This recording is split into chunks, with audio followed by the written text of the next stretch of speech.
Well, hey everyone, and welcome back. Last we left off on some Bomb Rush Cyberfunk, we took out the .exe crew and got a real bad headache. Red has to travel his dreamscape once again, and when he tags a certain area, another memory. This time, a guy with a beard who asks Red to hold the ladder while he tags up a spot, and Red is confused.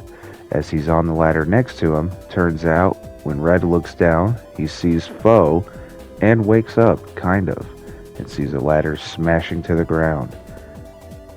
Then, back in reality, the crew has to leave, and quickly too, as the wild-ass force wants to lock down the mall, and one of the commanders has her first breakthrough of things just not adding up, and the chief wants to use a head, but not just any.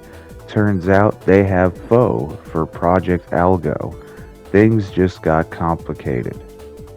So, back at the hideout, we have an interesting visitor. It's Vinyl. Initially thought to be a part of DJ Cyber's crew, she takes an interest in Red, wants to join the crew. She's got a lot of information on Red, the blackouts, the dreams. Just then, as we're getting any type of information, a sniper pulls up, and not just any sniper, the Cyberhead sniper is back. And kablooey, Red is shot down. Afterwards, Vinyl smacks down the sniper, while Red just stands up and sees a face underneath the Cyberhead. Looks familiar too, like the face in the dreams. Bell has the idea of seeing the flesh prints after Vinyl wants Red's face, the human face, to be kept a secret, because after all, it is public enemy number one. So the choice was available to play as Vinyl, so I had to do that. I love the character's individual styles and flair in this game. It's one of the many charms it has, so I had to see what it was all about. Heading to Millennium Square, we gotta impress a Frank to get any type of information. After getting that information, we gotta go to Brink Terminal next, and once again impress another Frank. And finally, we get the location of the Fresh Prince of Bel Air. Oh, I'm just kidding. It's the Flesh Prince. But, it had to be said. I mean, come on. That's why they did that.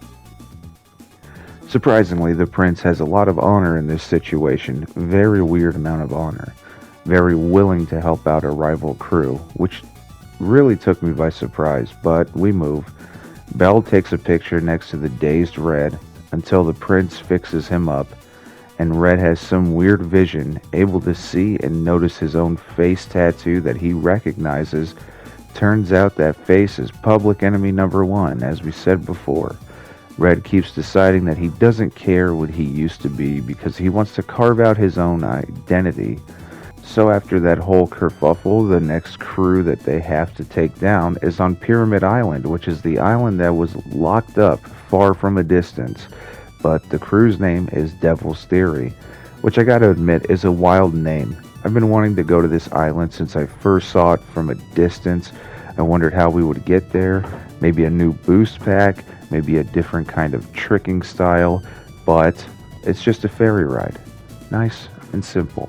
I'll accept that. One detail I do like about this island is that you have to break in, almost as if being there is against the norm. But then you go inside and there's a lot of regular civilians, so maybe they just want the crews out. This area is large and has a lot of places to trick on. Some more dangerous than others, a lot of free hanging rails sitting above the waters, but it makes it interesting. Working our rep up to get noticed by the rival crew, then finally, piece by piece, we can explore this park. Pyramid Island and Matan, whichever, are the only places like this where you have a lot of rep blocks. But remember, we started getting rep in Matan already, and that's going to come in handy here in the future. So anyways, once we got their attention, they ask if we need to see their rules, and at first I said no because I don't need no damn rules, but you have to say yes, and once you do, it's the first of many battles, and it can be easily made into a wash, score big, or go home. After beating that crew member, more of the map opens up, but it's not over yet. One more race, which I really like the idea of racing. But anyway, tag your piece and you're good. Or so you thought. Turns out it's a trap. Devil's Theory is working with the police somewhat in a weird type of fashion, but okay. They stay on the island and they don't get harassed, and them's the breaks.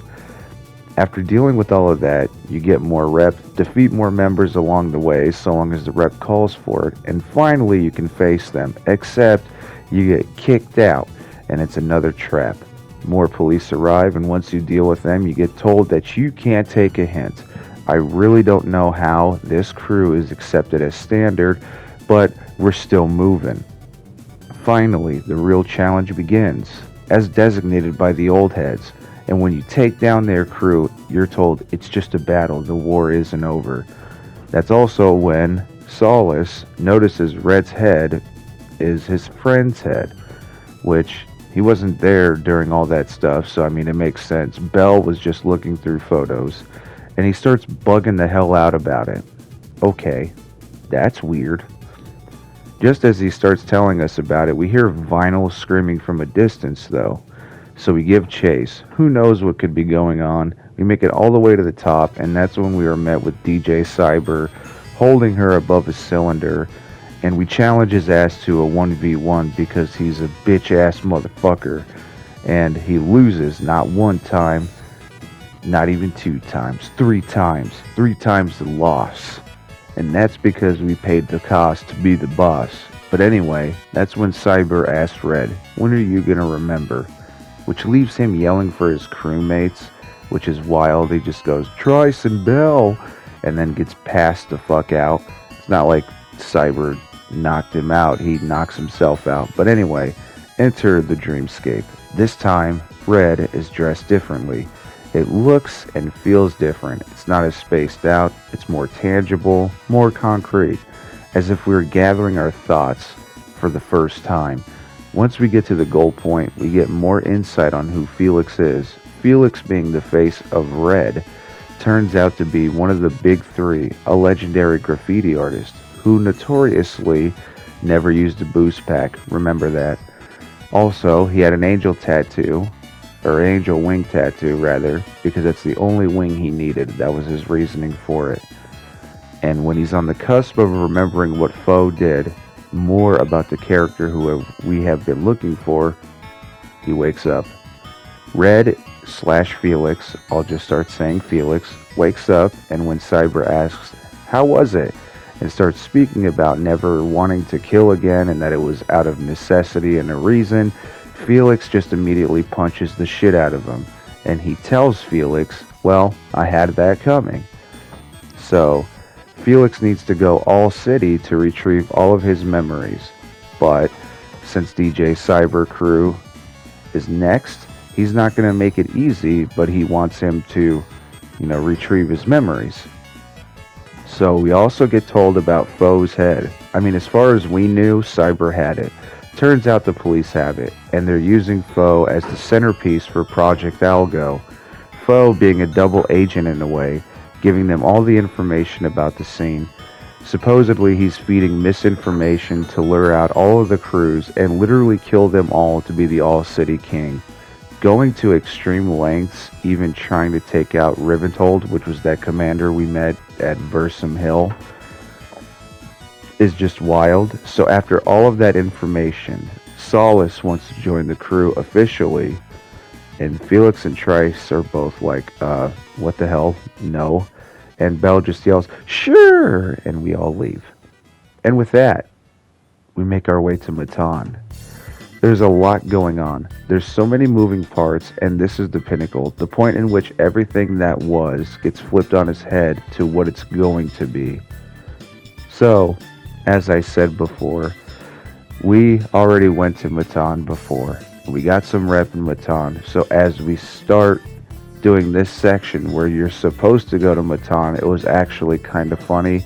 So Cyber's crew Futurism is already opening the next area, and considering that it was playing the opening cutscene to that section and then immediately opening up the next section. I don't know, I just found that a little bit funny. That's the power of exploring winning. So, Matan is a sprawling city that has a lot of free flowing parts and has a beautiful mix of regular cityscape and open air environments, giving more sense of danger and necessity while comboing it all out. Since we got most of the rep in the opening area, we can move to the secondary area where we are met with the Futurism member calling us a chump from a statue, top, whatever. We need to get more rep, and that's exactly what we get, tagging up all their spots that we can initially find, and we are met with ellipses, bitches. And that means Futurism isn't too happy. They were the ones calling us a chump, and now it looks like they're the chump. The next area opens up, and we are met with a larger landscape, adding way more to Matan, adding more tags and more lines to demolish. Gather your rep like Infinity Stones, find a breaks dancer named Coil who's just chilling, and really there's no other thing going on than that. And Solus wants to know why Cyber's making it harder for us, but the next challenge is swift and easy, a line challenge, and then a score challenge after that. Then we are finally met with one of the final areas. The old heads appear, and it's time to throw down. Normally this would have taken longer, but we've been to Matan before. Go ahead and whoop them in a score challenge, and then after that, Cyber gives you one last time in the chamber to regain all of your memory. Enter the dreamscape. You traverse in an all-white landscape, crows marking your path and marking where you have to go. You know this is probably the darkest part of the game, being that the other scenes, there's so much color and vibrancy that no matter what happened, there was some kind of distraction, and this time it had your undivided attention. You're flown back to the past. That ladder scene from earlier. We're shown the full perspective.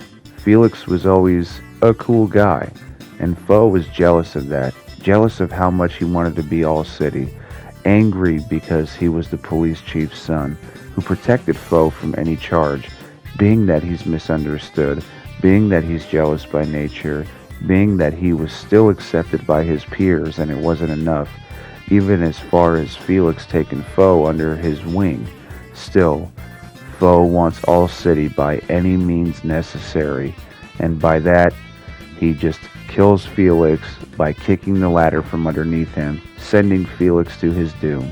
And it just so happened, he landed in a room occupied by Cyber and the Flesh Prince.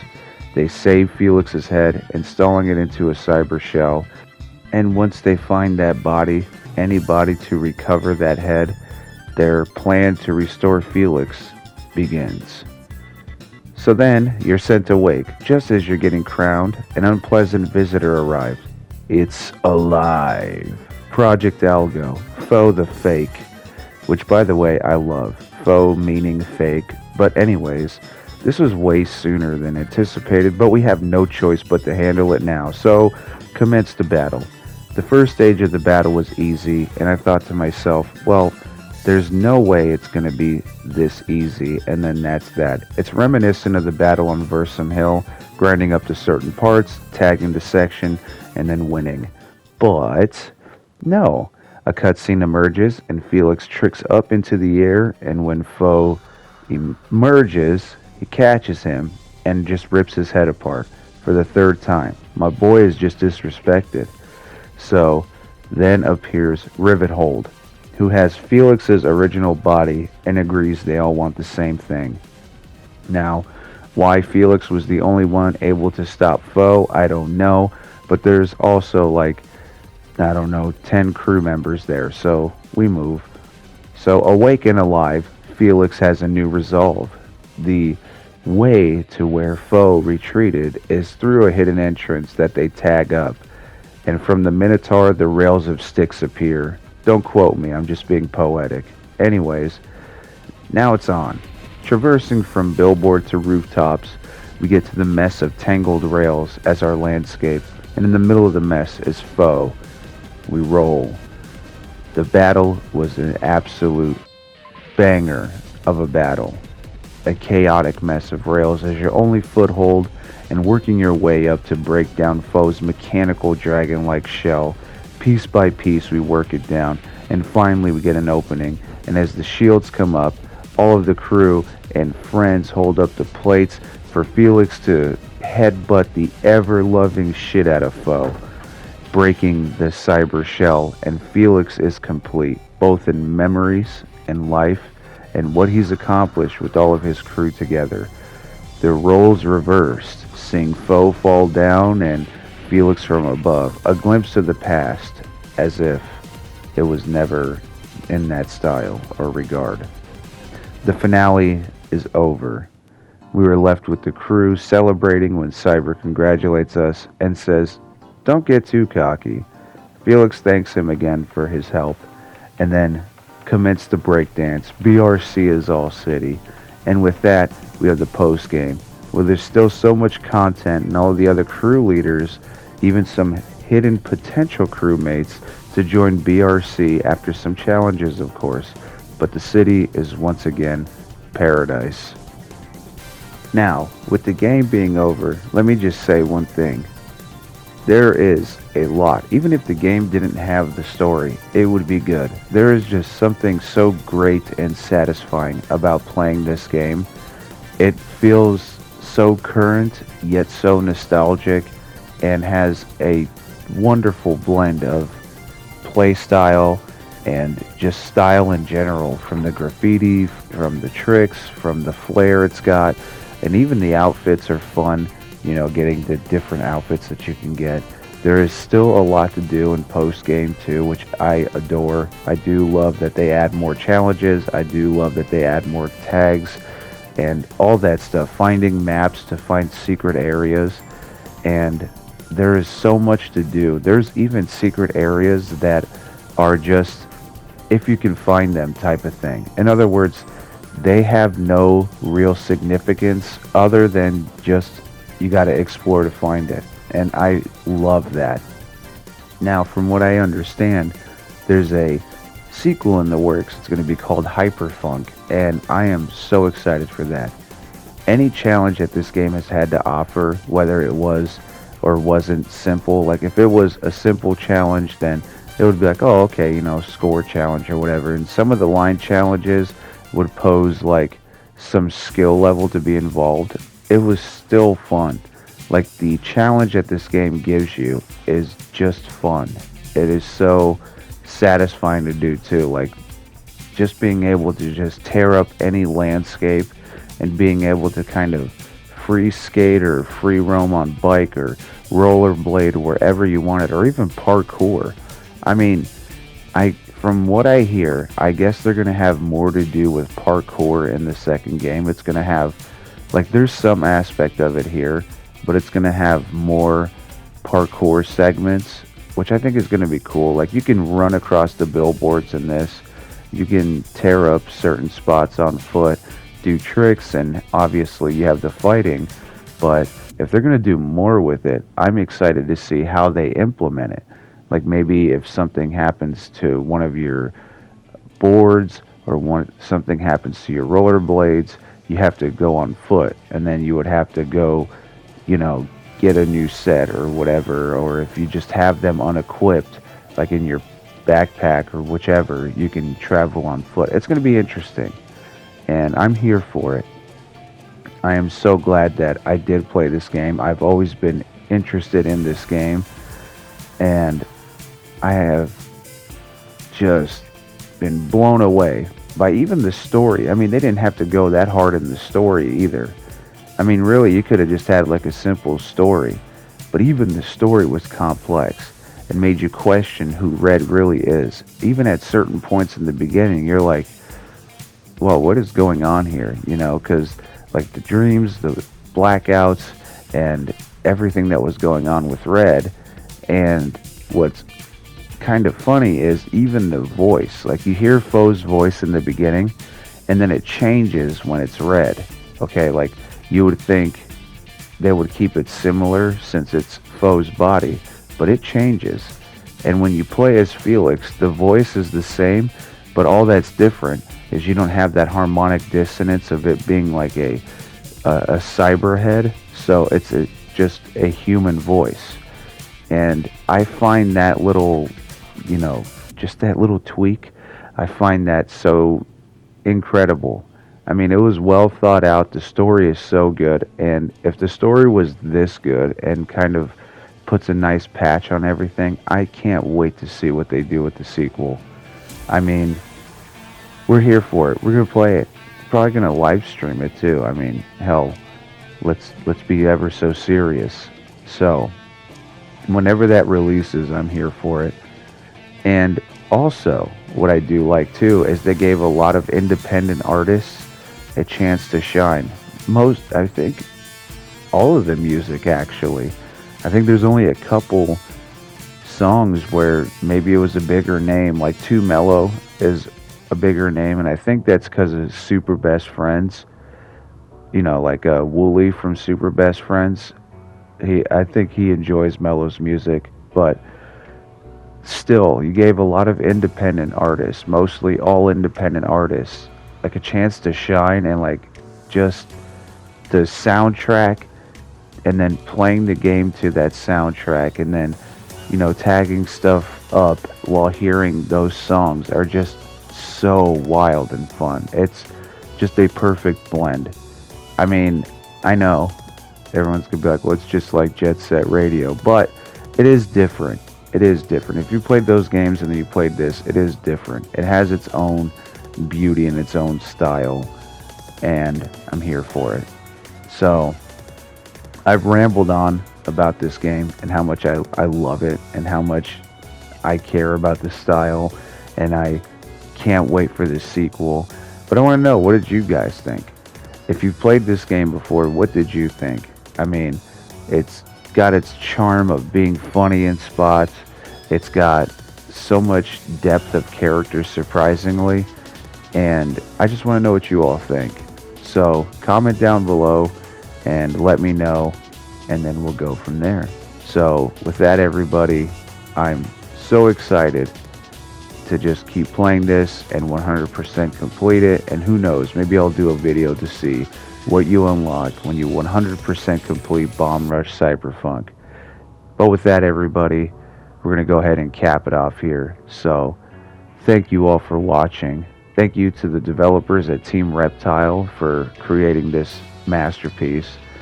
And again, thank you all for watching. I appreciate you all. And 1K gang, let's go. The next episode we're going to do is maybe a Who Remembers. Maybe we'll go to Who Remembers. But I really had to finish Bomb Rush and talk about it because it was just kind of gnawing at me. I would sit there and play it and then play it some more, and I'm like, okay, let's just capture the footage and then I'll do a condensed video on it. So we have it. So thank you all once again. We'll see you in the next video, and y'all have a good day.